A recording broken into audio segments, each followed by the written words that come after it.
Hello बच्चे, कैसे हैं आप लोग। क्रिएटिव मैथ वाला में आप सबका स्वागत है। उम्मीद करता हूँ आप सब लोग मजे में होंगे और अच्छी स्टडी कर रहे होंगे, क्योंकि ये बहुत अच्छा टाइम है स्टडी का।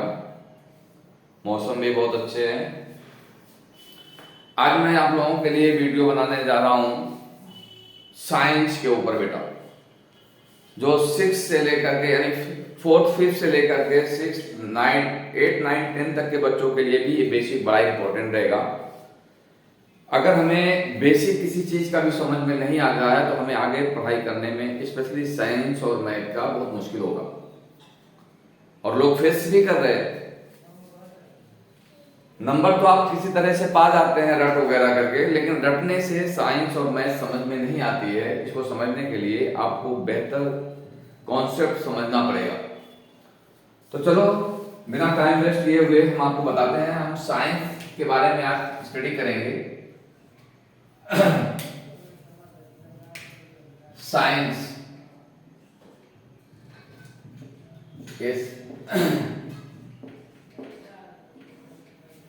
साइंस सबसे पहले हम जानेंगे बेटा साइंस होता क्या है। What is definition of the science.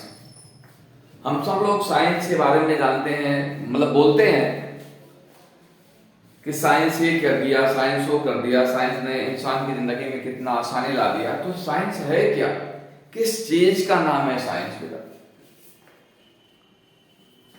हमें ये जानना बहुत जरूरी है। साइंस की डिफिनेशन हमें सबसे पहले बच्चों को ये पता होना चाहिए। जो भी सब्जेक्ट हम पढ़ें, जिस रेफरेंस में हम पढ़ रहे हैं, उस रेफरेंस के बारे में तो हमें जानना जरूरी है, उस पॉइंट के बारे में हमें जानना जरूरी होता है। तो साइंस के बारे में हम पहले बोलेंगे। साइंस की what is the science. Science बेटा क्या है। Science is the systematic study of the thing. यह सिस्टमैटिक स्टडी है और कुछ नहीं है बेटा। साइंस क्या है, सिस्टमैटिक स्टडी है। जब हम किसी चीज के बारे में स्टडी करते हैं, सिस्टमैटिक स्टडी करते हैं, तब तो उस चीज के बारे में हम डिटेल्स उसका जान पाते हैं। फिर उस चीज को इम्प्लीमेंट करके हम कुछ नए चीज का इन्वेंट करते हैं, और वो इन्वेंशन जो ह्यूमन बीइंग की जिंदगी को आसान कर देता है, सहूलियत प्रोवाइड करता है, यही साइंस है। आप एग्जांपल देखो, आप जिस भी फील्ड में देखें, मेडिकल में जाएं, आप देखें अब हमारी जिंदगी कितनी आसान हो गई, कितने आसानी से किसी भी प्रॉब्लम का उसका सोल्यूशन मिल जाता है। कोई चीज की बीमारी होती है तो उसको आसानी से हमें मेडिसिन मिल जाती है। यह सिस्टमैटिक स्टडी से पॉसिबल हुआ। उसी तरह से आप मशीनरी का जमाना है, आप देखो हर चीज कितनी आसान हो गई है। सिस्टमैटिक स्टडी, एक एक चीज को स्टडी करके फिर उनको बहुत सारे पार्ट को हमने बनाया, उस पार्ट को ज्वाइन कर देते हैं, मशीन का शेप दे देते हैं, जो एक ह्यूमन बीइंग की तरह से काम करती है, उससे भी ज्यादा एफिशिएंट काम करती है कंप्यूटर।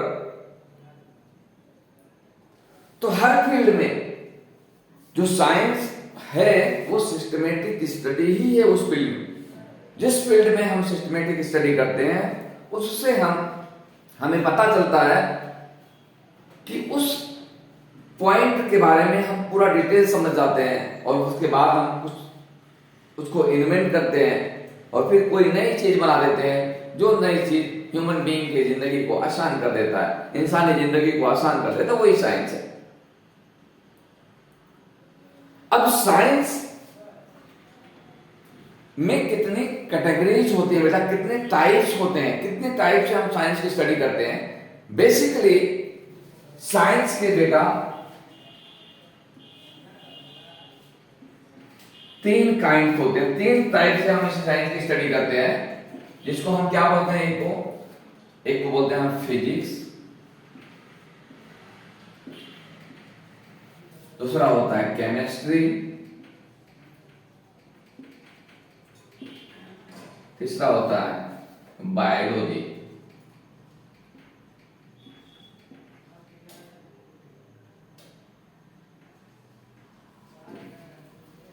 बायोलॉजी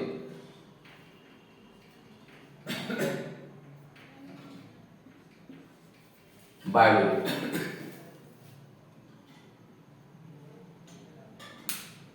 फिजिक्स में हम किस चीज की स्टडी करते हैं, केमिस्ट्री में किसकी स्टडी करते हैं और बायो में किसकी स्टडी करते हैं। फिजिक्स में हम बेटा किसी भी मैटर की फिजिकल क्वांटिटी के बारे में स्टडी करते हैं।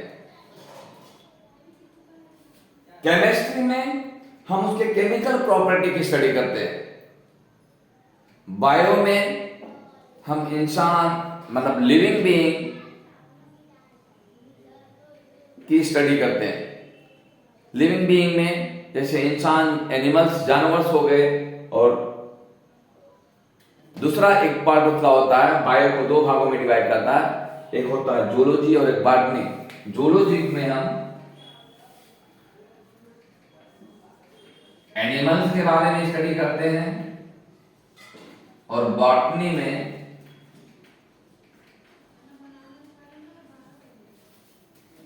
प्लांट्स के बारे में स्टडी करते हैं। इन सब में इनकी ये जो ब्रांचेस है बेटा, फिजिक्स है, केमिस्ट्री है, बायो है, बायो में दो, जूलॉजी और बॉटनी हो गया, इसमें उस के बारे में हम डिटेल स्टडी करते हैं, सिस्टमेटिक स्टडी करते हैं, और वो सिस्टमेटिक स्टडी करके हम कोई ऐसी चीज बनाते हैं जिसके जो ह्यूमन बीइंग की जिंदगी में आसानी लाती है, जो ह्यूमन बीइंग को फायदा पहुंचाती है, जो हमारी लाइफ स्टाइल को आसान और सिंपल बनाती है। तो ये है साइंस। अब हम इसमें एक एक चीज के बारे में बेटा स्टडी करेंगे। पहले हम फिजिकल क्वांटिटीज के बारे में, फिजिक्स के बारे में हम बताएंगे, केमिस्ट्री के बारे में बताएंगे, बायो सब के बारे में बताएंगे। हम एक एक चीज पढ़ेंगे। इतना तो आपको समझ में आ चुका होगा। ये छोटे जो अपने बच्चे छोटे होते हैं, चौथी पांचवी से लेकर के ये 10वीं तक के बच्चों के लिए शुरू से जानना बहुत जरूरी होता है बेटा। सिलेबस में आपके बुक्स में सब रहता है, बट या तो बेहतर से उसको पढ़ा नहीं जाता है या पढ़ाया नहीं जाता है, दोनों बात हो सकती है। अब फिजिकल क्वांटिटी में हम आएंगे तो हम सबसे पहले बेसिक में बेटा फंडामेंटल यूनिट्स के बारे में जानेंगे। Fundamental unit, fundamental unit. भाई अगर हमें किसी की फिजिकल क्वांटिटीज के बारे में, फिजिकल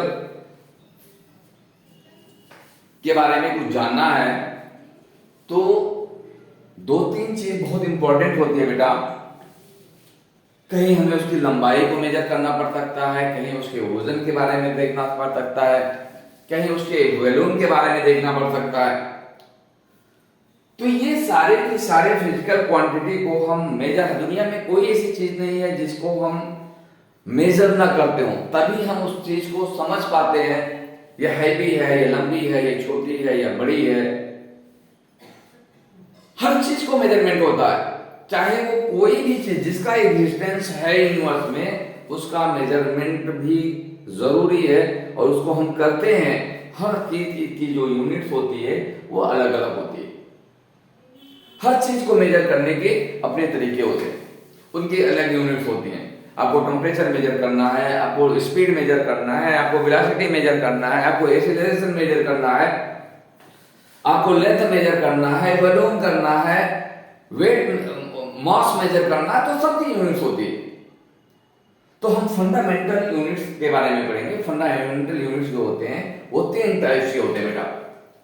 पहला होता है एम के एस यूनिट्स, दूसरा होता है सी जी एस यूनिट, और तीसरा होता है बेटा F P S unit. N K unit, S unit, C G S unit, F P S unit, ये तीन फंडामेंटल यूनिट्स हैं। इसमें एम का मतलब होता है मीटर, मैं यहां पे आपको लिख देता हूं। एम का मतलब होता है मीटर, के का मतलब होता है किलोग्राम,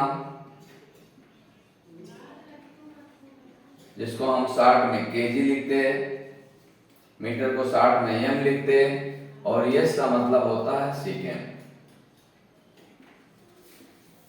इसी तरह से सी का मतलब होता है centimetre,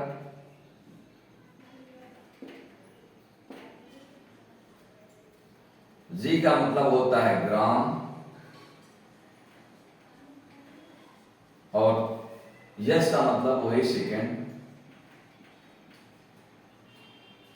second.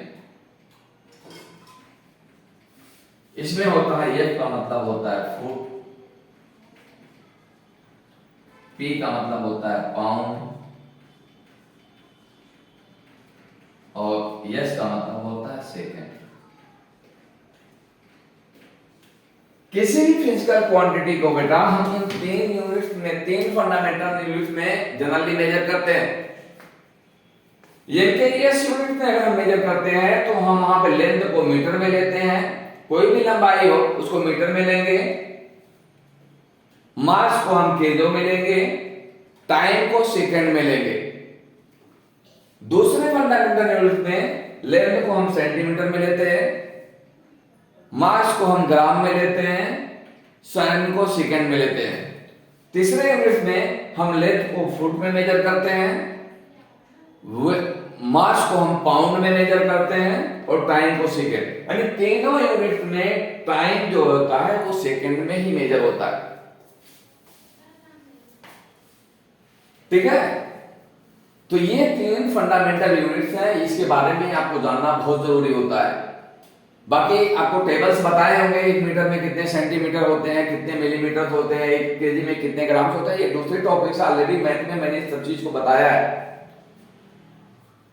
Foot, pound and second, 1 foot में कितने इंच होते हैं, 1 इंच में कितना मिलीमीटर होता है या कितना सेंटीमीटर, सारे रिलेशंस आपको जानना जरूरी है। पाउंड, कितने पाउंड का जो है 1 किलो होता है, 1 पाउंड में कितने ग्राम्स होते हैं, ये सारी यूनिट्स आपको बताई गई है।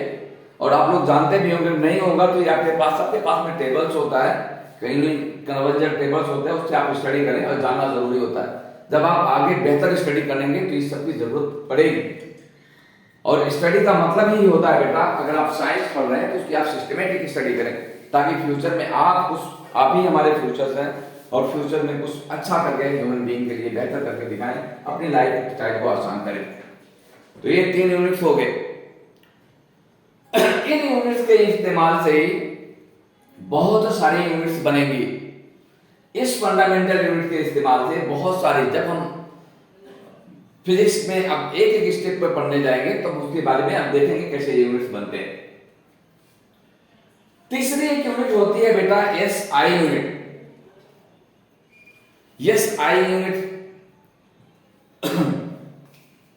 उस यूनिट के बारे में भी हम आपको बताएंगे, इंटरनेशनल ऑफ स्टैंडर्ड के बारे में भी आपको डिटेल होगा, लेकिन आपको अभी इतना जानना जरूरी है। एसआई यूनिट को बाद में बताएंगे। बस आप जाने कि एसआई यूनिट होती है, आजकल सबसे ज्यादा इस्तेमाल एसआई यूनिट का ही होता है। इसको मैं मिटाता हूं। अब हम चलेंगे बेटा जो मेन टॉपिक से हम स्टार्ट करते हैं, बहुत डिटेल्स में नहीं, लेकिन जितना जरूरी था उतना मैं कोशिश करता हूं जाने की। मोशन से हम स्टार्ट करेंगे। मोशन, मोशन को हिंदी में गति भी बोलते हैं। गति बहुत इंपॉर्टेंट है बेटा, यहीं से हम स्टार्ट करेंगे। गति क्या होती है, मोशन क्या होता है?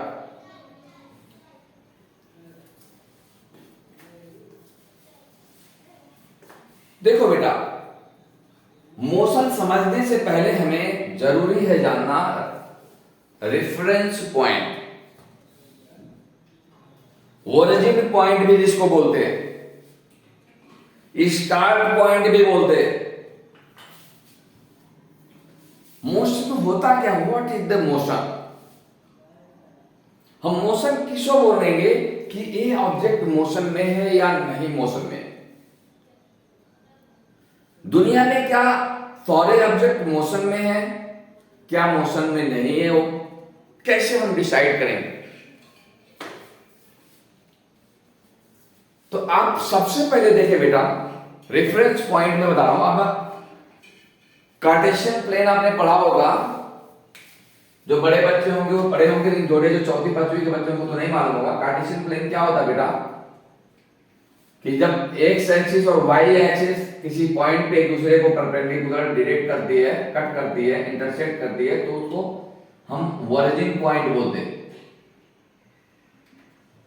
और इसके कोऑर्डिनेट क्या होते हैं? 0 0 होते हैं। यानी यहां से 0 0 से इस पॉइंट को रेफरेंस मान करके ही ये एक्स एक्सिस और वाई एक्सिस के डिस्टेंस को शो करते हैं। सेम उसी तरह से बेटा, जब कोई ऑब्जेक्ट मोशन में होगा तो उसका कोई ना कोई एक रेफरेंस पॉइंट होगा। इसी को हम, जहां से वो चलना स्टार्ट करता है, जहां से वो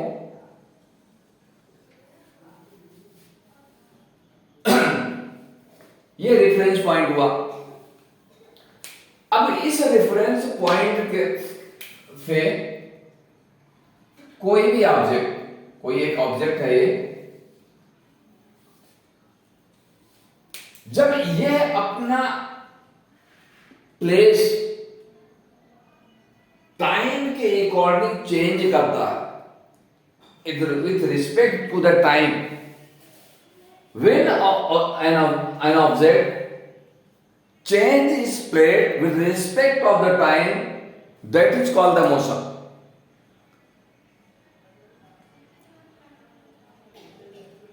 ये रेफरेंस पॉइंट है।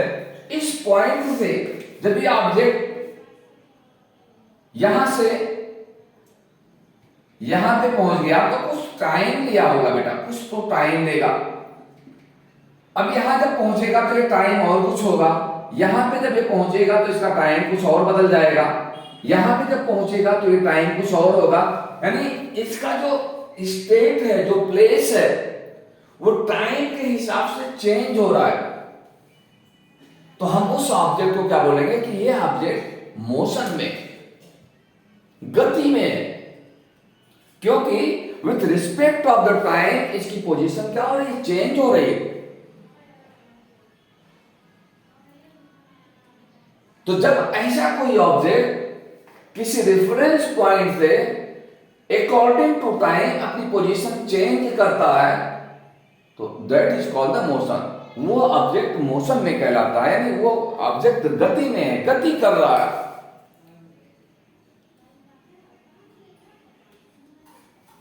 अब रेफरेंस पॉइंट कैसे हम डिसाइड करेंगे कि कोई ऑब्जेक्ट मोशन में है या नहीं है? यहां पे तो मैंने एक एग्जांपल देके बता दिया। सपोज करो मैं यहां पे हूं, क्या मैं मोशन में हूं? यहां पे मैं खड़ा हूं, मोशन में हूं। अब ये देखने का एक नजरिया भी होता है बेटा, हम किस तरह से किस ऑब्जेक्ट को देख रहे हैं। हम सब लोग जानते हैं कि जो अर्थ है, जिस प्लैनेट पे हम लोग रहते हैं, ये सन के अराउंड अपने ऑर्बिट में क्या करती है? चक्कर लगाती रहती है, घूमती रहती है। तो भाई इस अर्थ के ऊपर हम हैं, हम आप सब हैं, तो ये उसके साथ में तो हम भी घूमते हैं ना। तो सूर्य के रिस्पेक्ट में अगर सूर्य को, सन को हम रेफरेंस पॉइंट माने तो हम सब मोशन में हैं, ऑलवेज मोशन में रहते हैं। सन को अगर हम रेफरेंस पॉइंट मानते हैं तो पूरे यूनिवर्स में जो भी चीज है सब मोशन में। एक एग्जांपल और मैं देता हूं। पैसेंजर बस में बैठते होते हैं, ट्रेन में बैठे होते हैं, हम सब लोग देखते हैं, हम बैठे होते हैं, आपस में बात करते हैं, चलते हैं, एक दूसरे से मिलते हैं।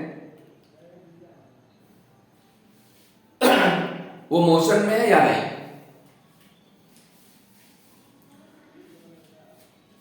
सपोज करो अंदर में उनकी स्टेटस सेम है, जहां पे एक दूसरा बैठा हुआ वो वहीं पे बैठा हुआ है।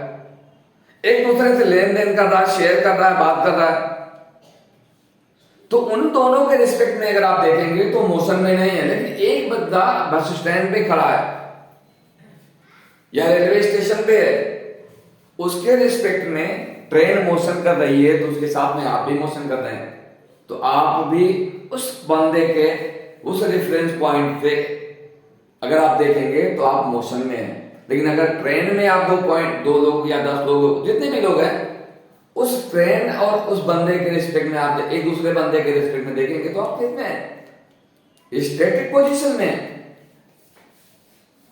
तो मैं वही बता रहा था आपको समझने के लिए कि मोशन बड़ा ही इंपॉर्टेंट लेसन फिजिक्स का होता है। और देखो बेटा, साइंस इमेजिनेशन से समझ में आती है, स्पेशली फिजिक्स और मैथ। इसको इमेजिन आप करें, जितना ही इमेजिन में करेंगे, जितने ही इमेजिनेशन में जाएंगे, उतने ही आपके कॉन्सेप्ट क्लियर होंगे और उतने ही आपके दिमाग के अंदर में नए नए आइडियाज आएंगे। और उम्मीद करते हैं ये जनरेशन कुछ अच्छा करके दिखाएगी। विश्व गुरु जैसे हमारे मोदी जी बोलते हैं कि हम लोग विश्व गुरु बनने वाले हैं, तो जरूर बनेंगे अगर ये जनरेशन कुछ कमाल करेगी। उम्मीद है, क्योंकि इतनी ज्यादा सहूलियत हो रहे हैं, इतने सारा हर पेरेंट्स ख्याल कर रहे हैं, तो उसका इफेक्ट तो मिलना चाहिए। तो चलो हम मोशन की बात कर रहे थे। तो मोशन हमेशा किसी रेफरेंस पॉइंट से ही देखे जाते हैं। फिर मोशन को हम कितने टाइप के मोशंस होते हैं उसको भी डिफाइन करेंगे, लेकिन अभी ये बेसिक है, तो बेसिक में हम सिर्फ कॉन्सेप्ट के बारे में बात करेंगे बेटा। अब मोशन को समझने में बेटा इसके 2-3 टर्म्स समझना बहुत जरूरी होते हैं। कई टर्म्स होते हैं, इस टर्म को समझने के लिए बहुत इंपॉर्टेंट है बेटा। सबसे पहले टाइम, दूसरा होता है डिस्टेंस, तीसरा होगा स्पीड, चौथा होगा वेलोसिटी।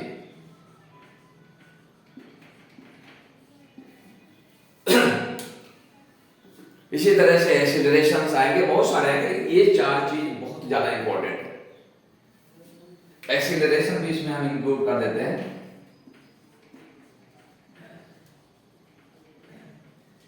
एक्सीलरेशन, टाइम को हम t से डिनोट करते हैं, डिस्टेंस को हम d से डिनोट करते हैं, स्पीड को हम कैपिटल S से डिनोट करते हैं। अच्छा देखो, एक चीज छूट गया बेटा, बहुत इंपॉर्टेंट थी। डिस्टेंस हमने क्या, डिस्प्लेसमेंट।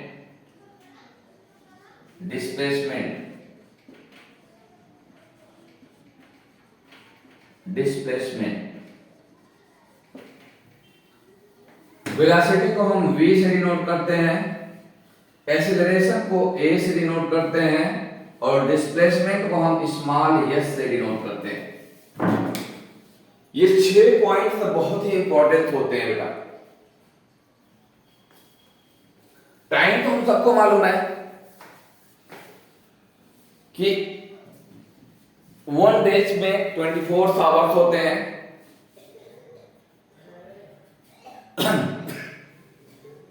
टाइम्स वही है, यहां पे टाइम जो हम इस टर्म में बोलते हैं, हमेशा यहां पे टाइम को हम सेकंड में लेते हैं, क्योंकि जब मैंने फंडामेंटल यूनिट्स बताया है आपको, तीनों फंडामेंटल यूनिट्स में टाइम ऑलवेज सेकंड में ही लिया जाता है। Distance, speed, velocity, acceleration, displacement. पहले हम डिस्टेंस और डिस्प्लेसमेंट के बारे में जानेंगे। टाइम के बारे में हम जानते हैं, फिर हम स्पीड एंड वेलोसिटी और एक्सीलरेशन के बारे में देखेंगे। देखो बेटा, डिस्टेंस क्या होता है?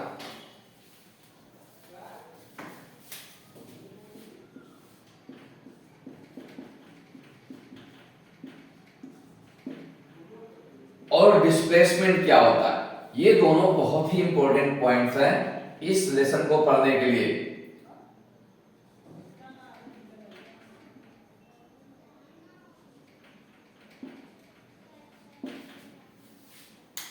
देखो, जब कोई ऑब्जेक्ट मूव करता है बेटा, ट्रेवल करता है, चलता है, तो किसी पाथ पे चलता है, तो जब वो किसी पाथ पे चलता है तो क्या करता है, अपने रास्ते को कवर करता है। तो किसी ऑब्जेक्ट के द्वारा कवर्ड किया गया टोटल जो पाथ होता है, उसका जो लेंथ होता है, वही डिस्टेंस कहलाता है। सपोज करो कोई एक ऑब्जेक्ट है, इस रेफरेंस पॉइंट ए से स्टार्ट करता है। सपोज करो ये कोई पर्सन ही है, यहां से स्टार्ट करता है और ये ऐसे ऐसे चल करके कहीं से भी चलता रह करके यहां पे पहुंच जाता है बी पॉइंट। अब चला है ऑब्जेक्ट ए से और ए से घूमते घूमते घूमते घूमते ये बी पॉइंट पे आ गया। तो इतने जितना ये रास्ता कवर किया गया, जो ये पाथ है इसका, ये जितना ये रास्ता कवर किया, इसका लेंथ हम मेजर करेंगे, that is called the distance. ये पूरा का पूरा क्या कहलाएगा, डिस्टेंस कहलाएगा।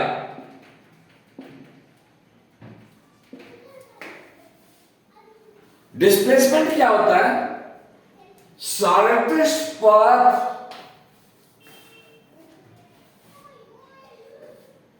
of the moving object from the reference point to end point is called displacement। यानी डिस्टेंस तो आपका ये पूरा का पूरा हो गया बेटा, बट डिस्प्लेसमेंट की बात अगर काम करेंगे तो यहां से यहां पे हम मिला दें तो ये ए और बी का जो ये लेंथ होगा, ये डिस्प्लेसमेंट कहलाएगा। क्या कहलाएगा, डिस्प्लेसमेंट। डिस्प्लेसमेंट ये शॉर्टेस्ट पाथ होता है उस मूविंग ऑब्जेक्ट का, जो जहां से स्टार्ट किया था और एंड पॉइंट का, और ये हमेशा स्ट्रेट लाइन होता है। बट डिस्टेंस आप देखें, डिस्टेंस स्ट्रेट लाइन भी हो सकता है और जिगजैग भी हो सकता है। कोई ऑब्जेक्ट एक स्ट्रेट लाइन पे चल रहा है, एकदम से स्ट्रेट चल रहा है, तो डिस्टेंस और डिस्प्लेसमेंट दोनों बराबर होते हैं। लेकिन अगर कोई ऑब्जेक्ट घुमावदार पाथ पे चल करके किसी ऑब्जेक्ट तक पहुंचा, तो उसका जो शॉर्टेस्ट पाथ होगा वो उस स्टार्टिंग पॉइंट से एंड पॉइंट को जो स्ट्रेट लाइन ज्वाइन करेगा, वो उसका डिस्टेंस डिस्प्लेसमेंट होगा और ये डिस्टेंस होगा। दोनों जो के लेंथ है, तो यूनिट दोनों क्या होंगी, लेंथ को हम मेजर करने के लिए किसका इस्तेमाल करते हैं, मीटर का, सेंटीमीटर का, फुट का, किलोमीटर का, ये सारे यूनिट्स हैं लेंथ मेजर करने के लिए। तो चूंकि ये डिस्टेंस है और हम एनएस यूनिट में अगर हम लेंगे, फंडामेंटल यूनिट में बात करेंगे, तो हम ये लेंथ को किस में लेंगे, मीटर में लेंगे। डिस्प्लेसमेंट में भी मीटर में होगा। कोई डाउट बेटा? डिस्टेंस और डिस्प्लेसमेंट बहुत ही इंपॉर्टेंट है। अब इसको तो हम और डिटेल पढ़ेंगे क्वांटिटी के बारे में। क्वांटिटीज क्या होती हैं,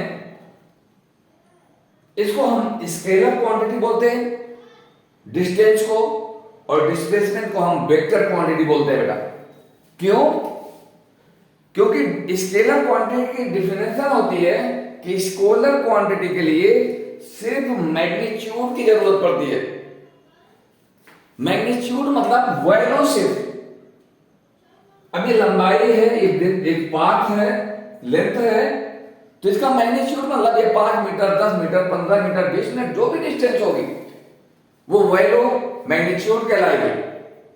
लेकिन जहां पे मैग्नीट्यूड के साथ साथ में डायरेक्शन भी इंपॉर्टेंट हो, डायरेक्शन के बिना हम उस चीज को एक्सप्लेन ना कर पाए, उसको हम इस वेक्टर क्वांटिटीज बोलते हैं। तो डिस्प्लेसमेंट, अब देखो यहां से लेकर के बी का एक स्पेसिफिक डायरेक्शन होगा। यहां पे देखने डायरेक्शन हमेशा बदल रहा है, यहां पे ईस्ट में गया, फिर ऊपर नॉर्थ में गया, फिर स्लोप में गया, फिर अलग अलग डायरेक्शंस में यहां से लेके कम से कम 50 जगह पे डायरेक्शन बदले। तो डिस्टेंस के लिए डायरेक्शन इंपॉर्टेंट नहीं होता है, सिर्फ मैग्नीट्यूड इंपॉर्टेंट होता है। और डिस्प्लेसमेंट के लिए मैग्नीट्यूड के साथ साथ में डायरेक्शन भी इंपॉर्टेंट होते हैं। तो डिस्टेंस एक स्केलर क्वांटिटी है और डिस्प्लेसमेंट एक वेक्टर क्वांटिटी है। अब अगला पॉइंट होता है बेटा, इससे कुछ हम फार्मूले फाइंड करेंगे कि स्पीड क्या होती है, स्पीड को हम कैसे मेजर करेंगे। स्पीड इक्वल टू होता है डिस्टेंस अपॉन टाइम। अगर हम डिस्टेंस को d से डिनोट करें और टाइम को t से डिनोट करें, स्पीड को s से डिनोट करें तो s equal to d upon t हो जाएगा। स्मॉल t और कैपिटल T दोनों से डिनोट करते हैं। ये speed equal to distance upon time. अब यहां से अगर हमें डिस्टेंस फाइंड करना है, हम सब लोगों ने फ्रैक्शन के प्रॉब्लम को सॉल्व किया है चौथी पचवीं से, इसी वजह से बताया जाता है कि डिस्टेंस इक्वल टू हो जाएगा स्पीड इनटू टाइम।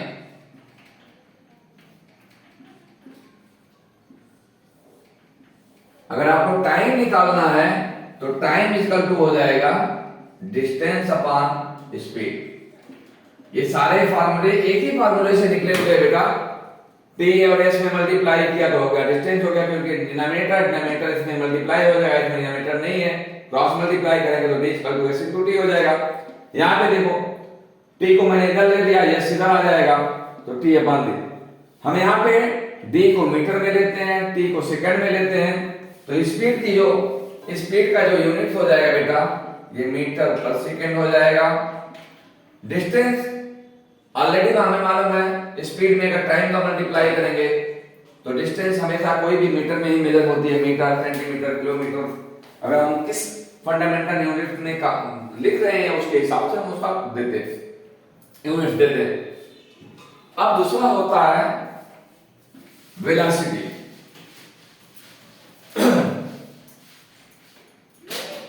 वेलोसिटी